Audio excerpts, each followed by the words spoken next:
જય માતાજી। અગાઉ આપણે દાખલા નંબર 8 જોયો હતો। હવે જો દાખલા નંબર 9।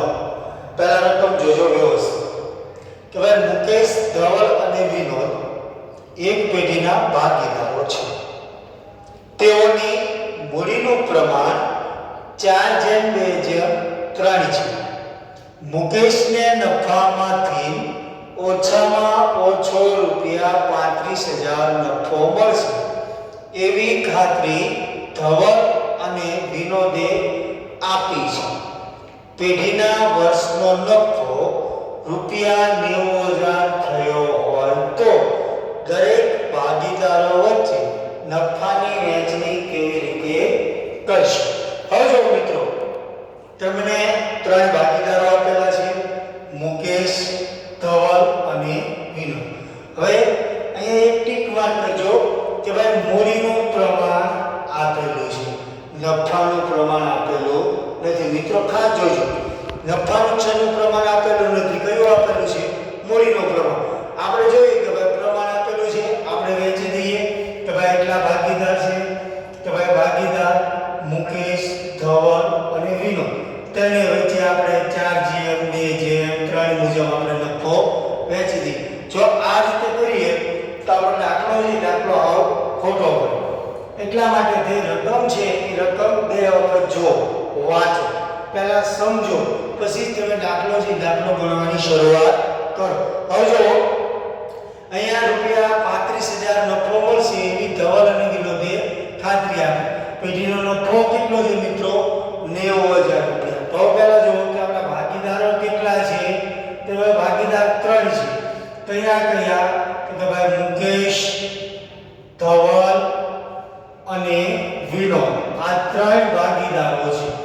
રેડી? આ ત્રણ ભાગીદારો વચ્ચે નફો કેટલો આપેલો છે? કે ભાઈ નફાની વહેંચણી। હવે જો પહેલી વસ્તુ છે મિત્રો કે 90,000 નફો આપેલો છે આપણને। 90,000 નફાની અંદર આપણને પ્રમાણ આપેલું નથી। પ્રમાણ નથી આપેલું એટલે કેવા ભાગે નફો આપણે વહેંચશું? સરખા ભાગે।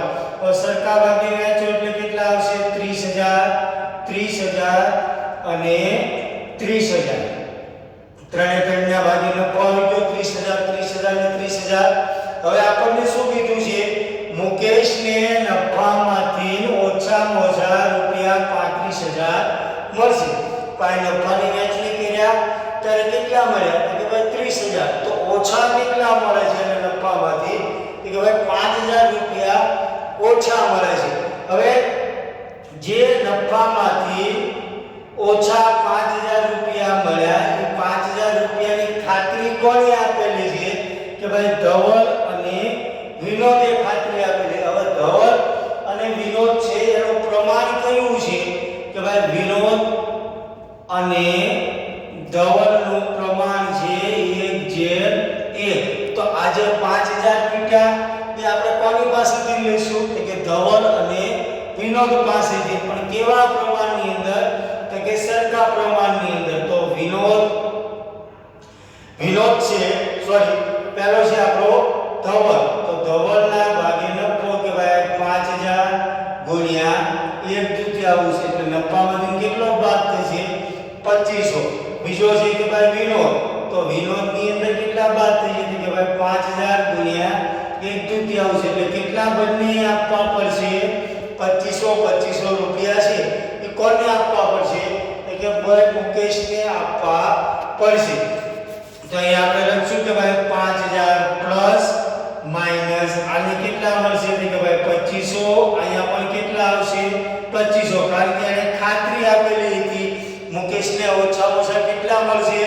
કે ભાઈ ₹35,000 ઓછામાં ઓછા મળશે। પણ હકીકતમાં કેટલા મળ્યા હતા?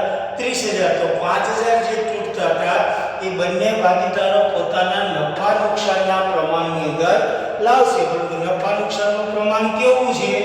સરખું પ્રમાણ છે એટલે સરખા ભાગે બંને લાવશે એટલે કેટલા લાવશે? 2500। તો હવે આપણે ગણીએ કે ભાઈ નફાની વહેંચણી। તો વહેંચણી આપણે કહીએ તો આને કેટલા આવશે? પહેલાને મુકેશને 35,000 જે આપણે ખાતરી આપેલી છે તે, ધવલને કેટલા આવશે? કે 27,000 23500 આને પણ કેટલા આવશે 27500 થઈ ગયું મિત્રો છે એકદમ ઈઝી દાખલો વ્યવસ્થિત ગણો રકમ જોવો પછી મૂકો એટલે બહુ સરસ દાખલો અને સહેલો દાખલો છે જેને કહેવાય સાવ સહેલો દાખલો